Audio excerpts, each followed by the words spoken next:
recently I beat a first-person shooter that was very, very difficult. I was very proud of it, and I posted about it on my channel. And some very nice people who stopped by and saw that wanted to recommend that I play a game like Counterstrike or Valorant or something. And I'd always had an interest in Counterstrike because it's been around for a long time, and I've always known about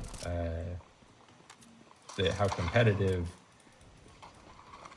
it is. These seem like pretty good players, speaking of which.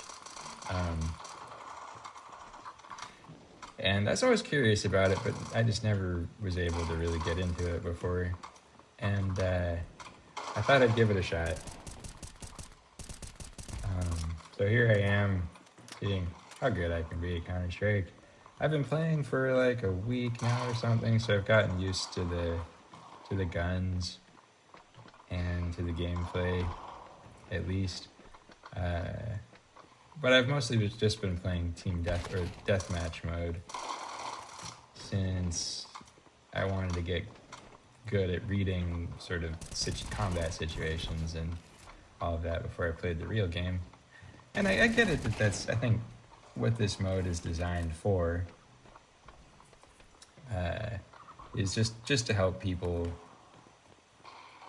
to understand how the guns work and get a good idea of it, because it can be pretty frustrating otherwise.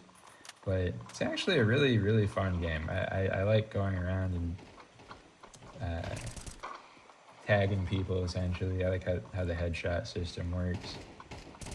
And I like the kind of low stakes feeling of this too, because it doesn't really matter if you do well or you don't.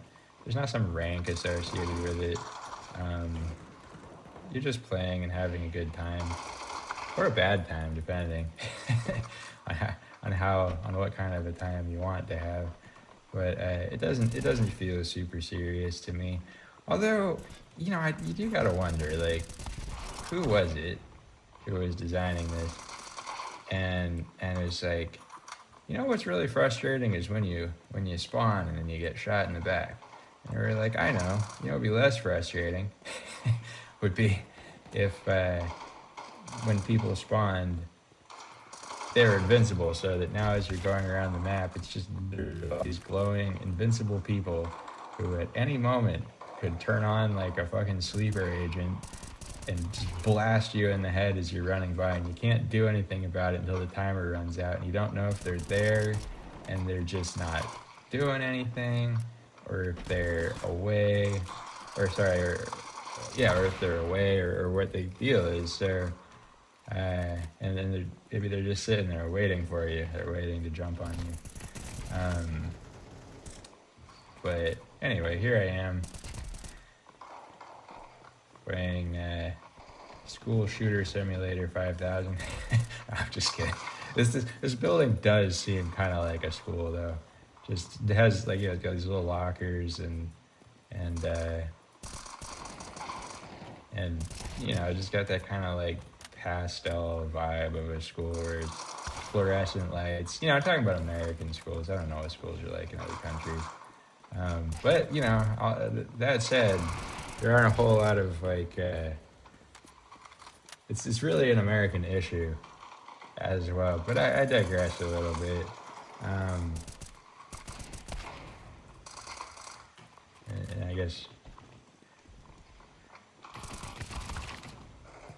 I guess it's like sort of a mental health thing, sort of a guns thing. Something wrong with Americans, though. That's all that issue shows. I don't mean all Americans, but some Americans, definitely. And, like the political situation's another sign of that.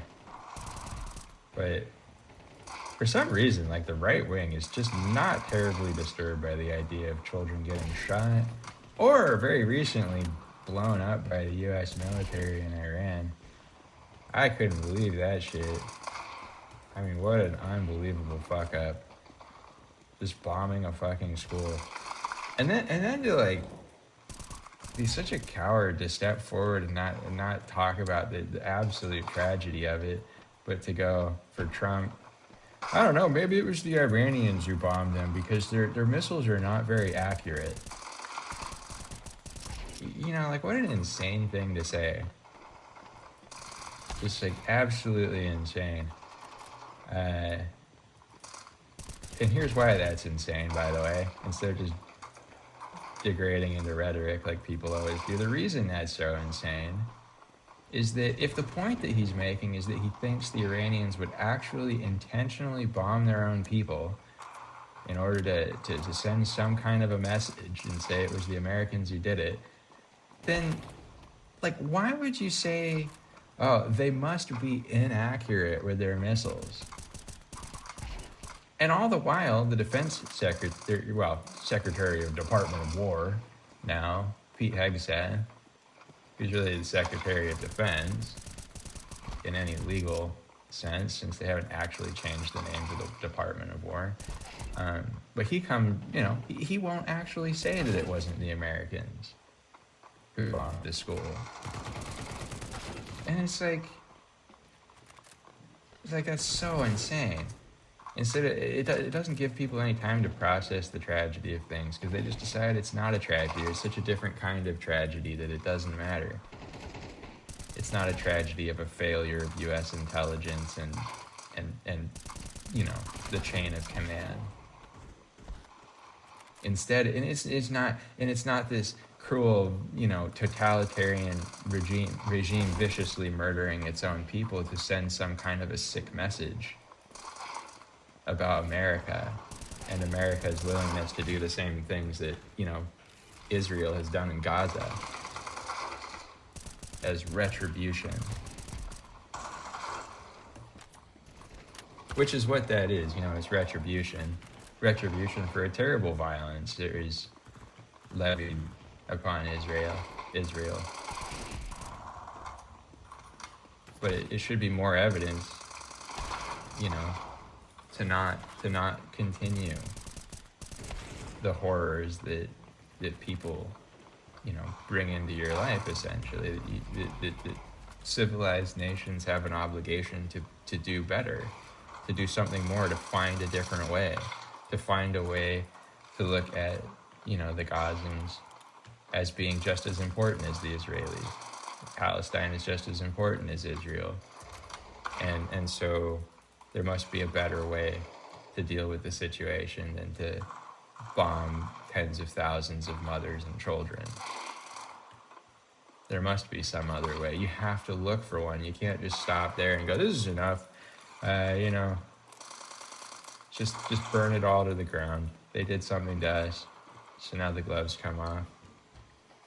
Doesn't matter what we do to them in return, And that kind of thinking is very frustrating to me because it stops people from stopping and going, well, we're all one people, essentially. We're all human beings. Of course there are like decent people in every country, people who don't deserve to die. And people say, oh, it's collateral damage. You can't just hand wave it away. You can't just dismiss it.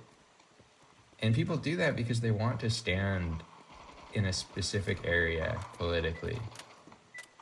They want their side of the fence to be this pure, totally justified, totally reasonable place without any uncomfortable truths over there. And it's just cowardice is what it is. It's cowardice and it's stupidity and it's ego. It's this need to, almost turned away too soon.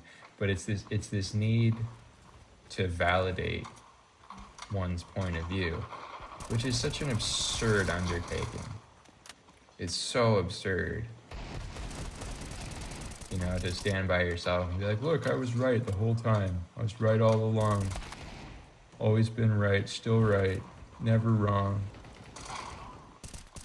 None of that matters. What matters is the health of the planet and the people on the planet, the state of human society, whether it's a just and fair place that supports people, supports life, But instead, people get dragged into all this political stuff where they stand on one side or the other, and everybody doesn't sound like them as like this bad, terrible person.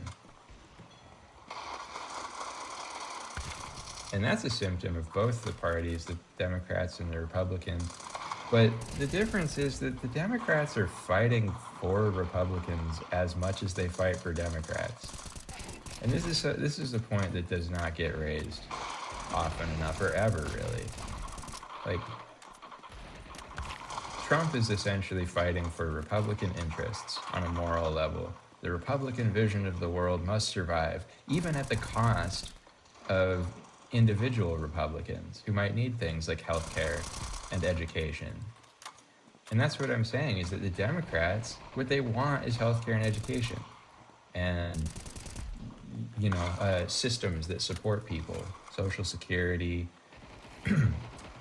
reduced rent. And I shouldn't say the Democrats want it. It's really more of a progressive viewpoint.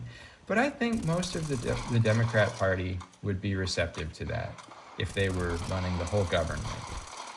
Maybe 80% of Democrats would be cool with the idea of rent control to make sure that housing is affordable. They'd be cool with the idea of creating a livable minimum wage. They'd be cool with the idea of making education available to as many people as possible and making it free if possible, and doing the same thing with hospitals. They can be talked into that stuff. The Republicans can't, because they see all of that and they view it as Satan.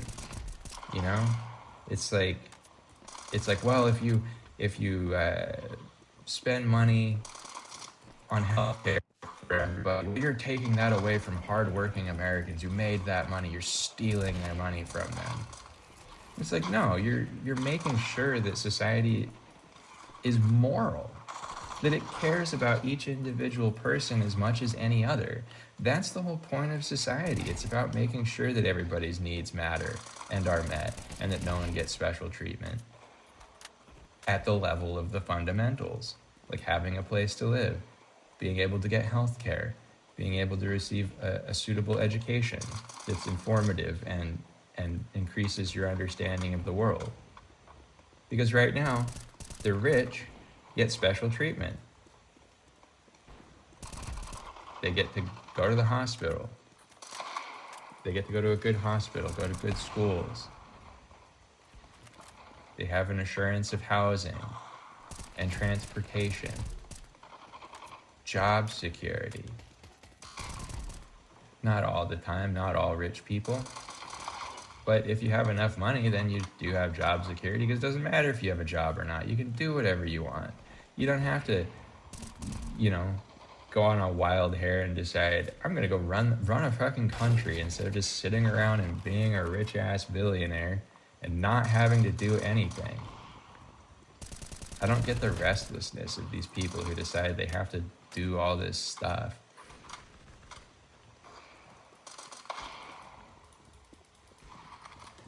And so Republicans are fighting for some kind of a value. Democrats are fighting for the people. And then the Republicans turn around and say, well, if you're fighting that way, you must be fighting us. You hate us. It's like, no, Democrats are not anti-Republican. Republicans are anti-Democrat. Democrats are pro-civilization. They're pro a society that looks after the disenfranchised, the people who traditionally haven't always had a voice, women, minorities, trans people, gay people, people that have been sort of like naturally hated by men throughout history, like the very dominant male kind of society that really supports masculinity, which isn't a bad thing. And in fact, that's one of the problems with the Democrat Party, is that it just flipped around and it's like, well, now we hate men. We hate white, straight men. And it's like, if you don't hate them too, then you're a racist. And people would be like, whoa, we don't want you to hate white, straight men, but you can't say that. And it's like, the product of a person's mind is just as important as anything. It's like you have a perspective that you have or a feeling that you have because of where you stand in the greater social system. If you're standing there as white and male and then you hear people talking about white men and you go, huh, doesn't sound like they're describing me, it sounds like they're describing somebody else, you know, it might create thoughts and feelings about that.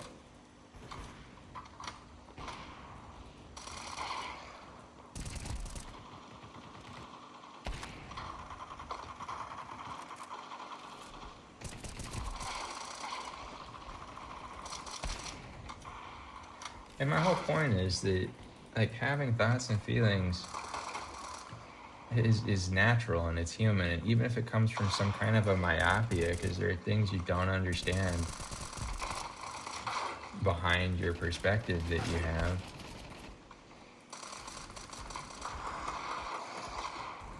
it's not like terribly important to the question of whether or not your voice matters just as anybody else's. And that's the thing about democracy and fair debate and open societies, is that everybody's voice matters. Everybody's voice deserves to be heard if other people, you know, would like to seek it out or interact with that person. And other people might go, oh, well, I deserve to not have to hear that voice or that opinion or that thought or that feeling.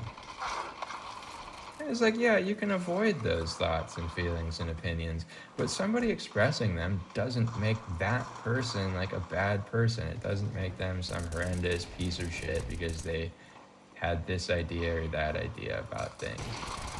I mean, it might be an indication that they're like kind of a horrendous piece of shit. But there's no need to silence them or tell them their thoughts or feelings don't belong, because the ideas themselves connect to a person's entire world. Their thoughts, their feelings, who they are, their lived reality. Man, it sucks having to reload at the wrong time. But yeah, it's like there's this social pressure to dismiss and devalue people, and it's like an absurd reflection. It's like it's almost on the nose, like how similar that is to the social pressures to like devalue gays. So it's like being gay is wrong and it's just wrong. And it's like, well, now it's like being Republican is, well, not Republicans, that's stupid, but believing in anything that even sounds vaguely Republican is wrong, and it's just wrong, and you must be a bad person. And I mean, the chances go up significantly if you are a Republican that there is something wrong with the way you think. like it's like an indication of mental illness, basically. Like those MAGA hats are basically like, it might as well just say like RETARD on the hat, you know, because it's like up there, it's close to that. It's in that vicinity of it is a Star of David but for retards. That is what that hat is. And I should have said or for moron. Just like, man, I have like this knot in my side because I'm like, oh, I said the word retard. I said the R word. Oh, what'll people think? Will people think I'm a bad person? Will they understand? I guess it's like more acceptable now. But it's like whether or not you say a word being right or wrong is like so absurd next to like all the actions people take in society and all the things that they do. It's like people do all sorts of terrible, stupid things. And it's like, what? Like, we should moderate how much they're allowed to talk about it. You know, what they're allowed to say. Man, Anubis. I do like Anubis, but come on. Nuke one. Anyway. I just don't believe in the idea. Like, I feel like sometimes I feel like I'm the only fucking person who actually believes in freedom of speech. And I mean really saying anything you want to. I don't mean at any time that you want to. I think it should be legal. I don't see any real reason why it shouldn't carry like a criminal penalty or something like that. But it should, hey, it should keep you out of civilized places. And like maybe there's an exception, I think, for schools. Like kids, I think we have a social obligation to protect them from ideas that they're not ready to hear. But the rest of society, I mean, what the fuck? Come on. There is no obligation to protect people from things they don't want to hear in the rest of society. Like, society basically needs to be designed to support all kinds of life and opinions. It's essentially, evolutionary. The planet supports all kinds of life through evolution. All kinds of life, and none of it's like good or bad or right or wrong. It's just life. Like, bear isn't wrong to be a bear, nor is a wolf or a fox or any like the weird fucking shit in the ocean or like microbes or viruses or whatever. They're just stuff that exists, right? And there is a similarly diverse, essentially a flora and fauna of the mind, where you get people expressing a world that is just as diverse and just as strange and just as fascinating in the world of thought. Oh, wow. Amazing that guy didn't kill me. I think he probably deserved that. I was hoping. But there is this amazingly diverse world of thoughts. And it needs to be, like, that life needs to be supported similarly to the way it is on Earth. And you might go, well, like, there just shouldn't be mosquitoes or something. There just shouldn't be these things. But it's like, says who, And like, mosquitoes are one thing. Things that, it's like, okay, yeah, that's a little different. Because, like, maybe you don't want malaria, right? But maybe mosquitoes can exist without giving people malaria. And that's a different subject. But what I'm really saying is, words are totally different from mosquitoes. What a person says is totally different from the actions that they take. And that's why we have laws to forbid a lot of actions in society, and nobody really wants to get rid of those. Yeah, you shouldn't be able to steal from people. You shouldn't be able to kill people. But you should be able to say that you think it's okay to steal from people and kill people. And then what needs to happen is that society steps in and goes, well, are you gonna do it? Is that something you're really planning on, or are you just saying that shit because you're like a troll, or you're an edgelord, or what is it? Because there's a huge difference between being edgy and having some intent to commit violence. And so it's like, it's really important to understand the difference. And yeah, it's just like disconcerting because you go, oh, if somebody's talking about these kinds of things, is that person like potentially going to do them? Are they more likely to do those sorts of things than somebody who wouldn't talk about them? And it's like, yeah, probably, except for some kinds of people who wouldn't talk about them. Like lots of serial killers, like Ted Bundy, have been very charming or something, right? Like they're keeping it to them. They're keeping their perversion and their weirdness to themselves until they let it out, and then personally, like, relish in it, essentially, I guess, or whatever.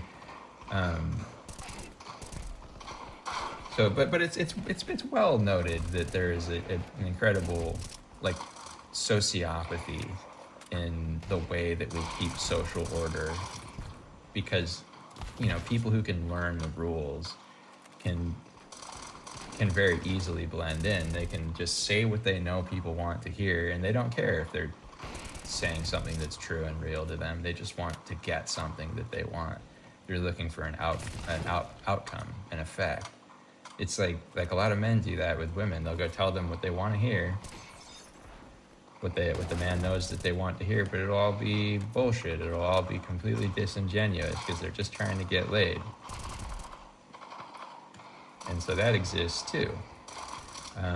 But I don't know. I don't really know, like, who's the most likely to be a fucked up person. If somebody's saying fucked up things, it's maybe better that they just say it and be out and be open with it so that somebody can check in on them, find out what they really think and feel, or find out if they're just being a troll. Maybe that person needs help. If you're saying enough, like, crazy shit, maybe you need help. And then people will know that you need help, and they'll, like, come along and do that. Uh, and I think that's a totally like valid, it's just a valid realization. It's a valid reality, a valid recognition to have. Are these bots? I guess not. And in any case, it, like, what could be so bad about people saying things that you don't want to hear and that you don't like? And, like in the United States, I think people say the words, freedom of speech,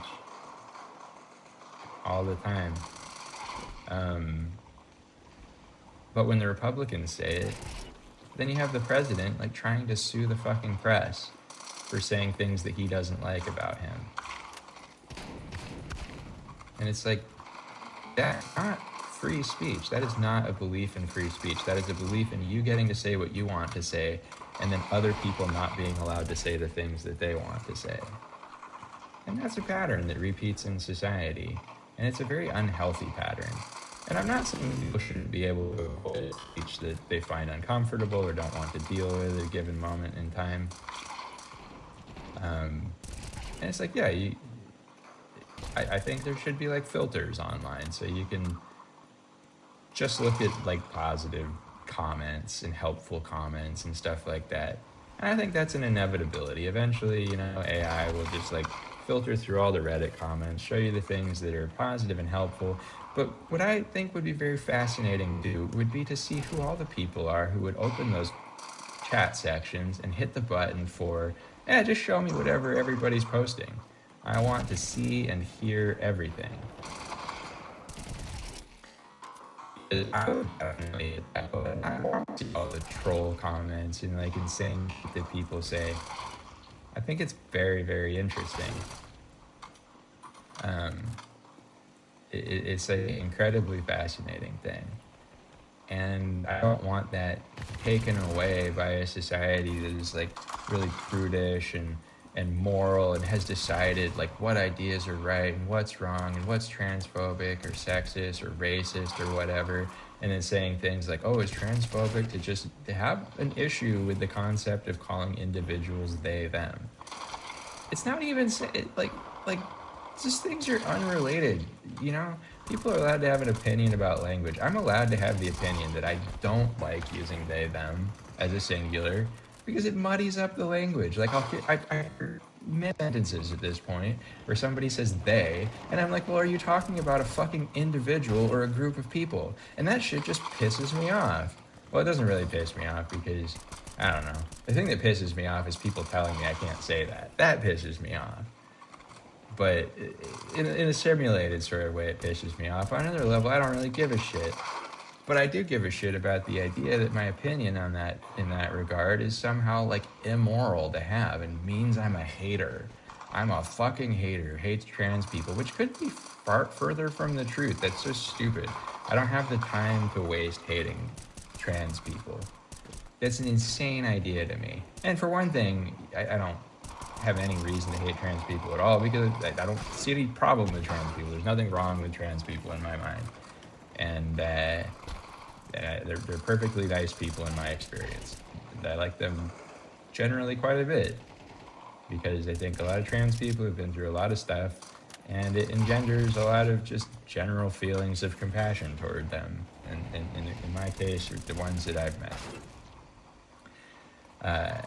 And so like that's just, I'm just saying it's just an absurd, insane idea on any level. To be like, I waste my time hating people like that. But, who I do kind of hate is the Republican Party because like they fuck up the whole country, and the whole world by extension to some degree. Like we could have a peaceful, functional planet and they're just like, what if we just stirred shit up and said a bunch of crazy things and like called the Democrats evil and like this plague upon the planet who's destroying society because the Democrats are trying to do what? Like get schools for kids and adults and healthcare and stuff, maybe that's for a progressive point of view, but anyway. there's my Counterstrike adventure. I hope it was fun to watch while I ranted about all that stuff. Ah man, if Nuke gets voted for, I'll stay for one more round. We're gonna find out what the gods want. Do the gods want me to play more? No, no, they don't, because I don't want to play train. Okay, bye.